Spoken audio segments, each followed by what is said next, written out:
Bismillahirrahmanirrahim. Assalamualaikum warahmatullahi wabarakatuh. Alhamdulillahirabbil alamin. Allahumma shalli ala sayyidina Muhammad wa ala ali sayyidina Muhammad.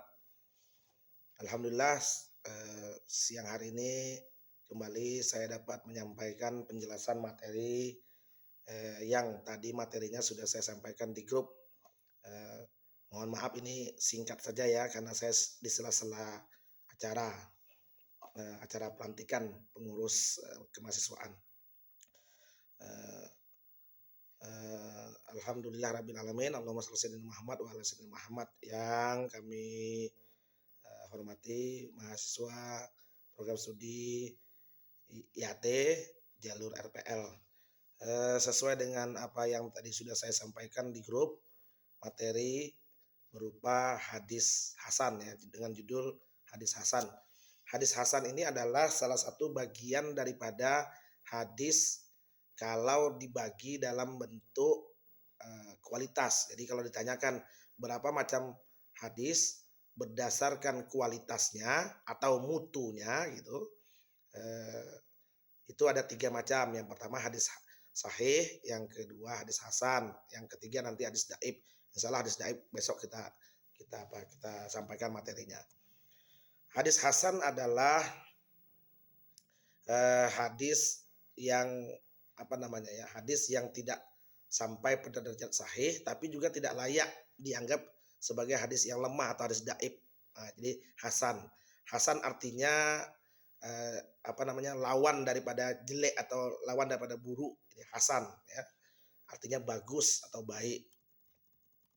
Secara istilah misalnya Ibnu Hajar misalnya ya, kata Ibnu Hajar, khabar ahad yang dinukil oleh orang yang adil, kurang sempurna kedobitannya, bersambung sanadnya, tidak ilat dan tidak syash. Nah, jadi khabar ahad itu adalah khabar atau hadis yang diriwayatkan oleh sedikit orang. Nanti kita akan bahas juga pembagian hadis berdasarkan kuantitas atau jumlah para periwayatnya. Ada 2 macam. Yang pertama hadis mutawatir, diriwayatkan oleh orang banyak atau periwayat yang banyak, dan hadis ahad yang diriwayatkan oleh sedikit orang. Nah, sedangkan hadis hasan tadi adalah hadis ahad atau hadis yang diriwayatkan oleh sedikit orang, dinukil oleh orang yang adil, jadi periwayatnya adil. Nah, namun kurang sempurna kedobitannya gitu. Sanadnya gimana? Bersambung. Ilah tidak ada, syaz tidak ada. Itulah kira-kira. Dari definisi itu maka syarat sebuah hadis dikatakan hadis hasan itu antara lain adalah dia tidak sampai pada derajat hadis sahih, tetapi tidak layak dianggap sebagai hadis yang daib. Berarti 5 syarat tadi terpenuhi kecuali syarat yang kelima ya. Misalnya sanadnya bersambung, periwayatnya adil, periwayatnya dobit, periwayat terhindar dari syaz, terhindar daripada ilat. Nah, dia yang ketiga yaitu kedobitan. Dalam hal ini periwayatnya atau jalur sanadnya salah satu atau keseluruhan periwayatnya itu dianggap kurang dobit. Jadi ingatkan, bukan tidak dobit tapi kurang dobit. Kurang hafal lah kira-kira ya, kurang hafal. Sama dengan hadis sahih, hasan juga dibagi pada 2 macam. Ya, di antaranya adalah hadis hasan li zatihi, hadis hasan li ghairihi. Seperti hadis sahih yang lalu ya, yang kemarin. Kalau hadis hasan li zatihi, dia dinilai hasan karena dirinya sendiri, karena jalur sanadnya sendiri. Sedangkan kalau dia dinilai hadis hasan li ghairihi, maka dia dinilai hasan karena bantuan orang lain atau karena terdapat jalur sanad yang lain selain hadis tersebut, selain jalur sanad tersebut. Contoh hadis hasan li zatihi ya, hasannya itu memenuhi syarat tertentu yang dipenuhi dirinya sendiri.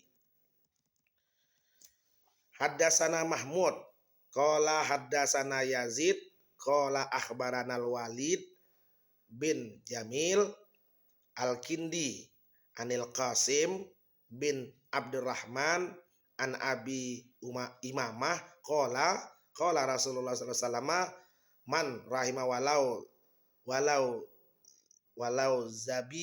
zabihat uspuri rahimahullahu yaumal qiyamah. Kurang lebih artinya begini. Dari hadisnya diceritakan kepada kami Mahmud berkata kepada kami Yazid berkata memberitahukan kepada kami Al-Walid bin Jamil Al-Kindi dari Al-Qasim bin Abdurrahman dari Abu Umamah berkata Rasulullah SAW bersabda, barang siapa yang mengasihi sekalipun dalam menyembelih burung kecil, maka Allah akan mengasihinya pada hari kiamat. Nah, ini salah satu hadis yang dinilai sebagai hadis hasan, tetapi hasan li zatihi. Kenapa dinilai hasan gitu? Semua periwayatnya sikoh. Ini ada istilah baru, sikoh. Sikoh itu artinya periwayatnya adil dan dobit. Jadi kalau ada periwayat itu dinilai sikoh adil dan dobit, maka dia dinilai sebagai periwayat yang sikoh. Jadi keseluruhan periwayat tadi ya 1, 2, 3, 4, 5, 6 itu 6 orang itu dianggap periwayat yang sikoh kecuali Al-Walid bin Jamil Al-Kindi dan Al-Qasim bin Abdurrahman. Kedua periwayat tadi dinilai jujur ya, tetapi dianggap kurang dobit, sehingga hadis ini dinilai hasan, tetapi hasan dengan dirinya sendiri atau hasan lizatihi. Yang kedua, hasan lighairihi ya. Contoh hadisnya, hadis hasan lizatihi lighairihi ini gini. Awalnya kemungkinan besar dia dinilai hadis yang dhaif atau lemah ya, namun mempunyai jalur periwayat yang banyak. Jadi jalur sanadnya itu tidak satu, tetapi banyak, gitu ya. Sehingga hadis yang di satu jalur tadi mungkin dianggap dhaif, tapi karena banyak jalur yang lain dianggap hasan, maka satu jalur tadi dianggap dinilai jadi hasan li ghairihi. Contoh, haddasana Ali bin Hujr an Hajar haddasana Hajar haddasana Hafiz bin Riyas an Hajjaj an Atiyah an Ibnu Umar qala shallaitu ma'an nabi sallallahu alaihi wasallam az-zuhra bis safar rak'ataini wa ba'daha rak'ataini. Aku salat zuhur 2 rakaat bersama Rasulullah dalam perjalanan, dan setelah itu salat 2 rakaat lagi. Nah, itu. Abu Isa berkata, ia adalah hadis hasan. Ibnu Abi Laila juga meriwayatkan dari Atiyah dan Nafi dari Ibnu Umar. Ini sanad yang lain ya. Jadi Abu Laila meriwayatkan dari Atiyah, dari Nafi, dari Ibnu Umar. At-Tirmidzi berkata, Muhammad bin Ubaid al-Maghribi meriwayatkan hadis kepada ia berkata, Ali bin Hashim meriwayatkan hadis kepada kami dari Ibnu Abi Laila, dari Atiyah dan Nafi dari Ibnu Umar ya. Jadi hadis tadi ternyata walaupun dinilai dhaif ya, mungkin salah seorang periwayatnya dianggap tidak dobit, tetapi hadis tadi diriwayatkan oleh jalur sanad yang lain juga gitu. Dalam hal ini sampai dengan 2 atau 3 jalur sanad lain gitu. Dari Tirmidzi ada, kemudian dari Tirmidzi juga meriwayatkan gitu. Nah, maka dia menjadi hadis yang hasan li ghairihi gitu ya. Nah, mudah-mudahan bisa dipahami ya. Kenapa hadis itu dianggap hadis hasan? Karena dia memenuhi derajat syarat-syarat hadis sahih yang 5, tapi pada syarat yang ketiga itu dinilai kurang dobit. Ingat, kurang dobit bukan tidak dobit. Terakhir, kehujahan. Hujah itu artinya kalau kita berkegiatan beribadah mengambil sebuah hukum dari sebuah hadis atau sebuah nas Al-Qur'an, itu namanya berhujah. Jadi apakah hadis hasan tadi bisa dijadikan dalil hukum atau referensi kita beribadah? Ya, pertanyaannya gitu. Maka jawabnya adalah boleh. Hadis hasan dapat dijadikan hujah, diamalkan seperti layaknya hadis sahih gitu ya.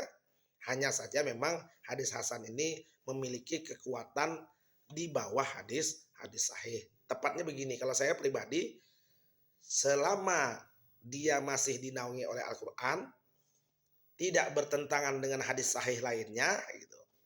Ya, atau tidak ada diterangkan dalam hadis sahih lainnya, yang ada hanya hadis hasan, maka dia boleh dijadikan hujah dalam beribadah atau beramal. Demikian penjelasan saya, mudah-mudahan dapat dipahami. Kurang lebih kalau ada kesalahan, kehilapan dan kekurangan, jumpa lagi nanti di pertemuan besok ya. Saya tutup dulu. Wallahul muwaffiq ila aqrabit thoriq. Assalamualaikum warahmatullahi wabarakatuh. Terima kasih.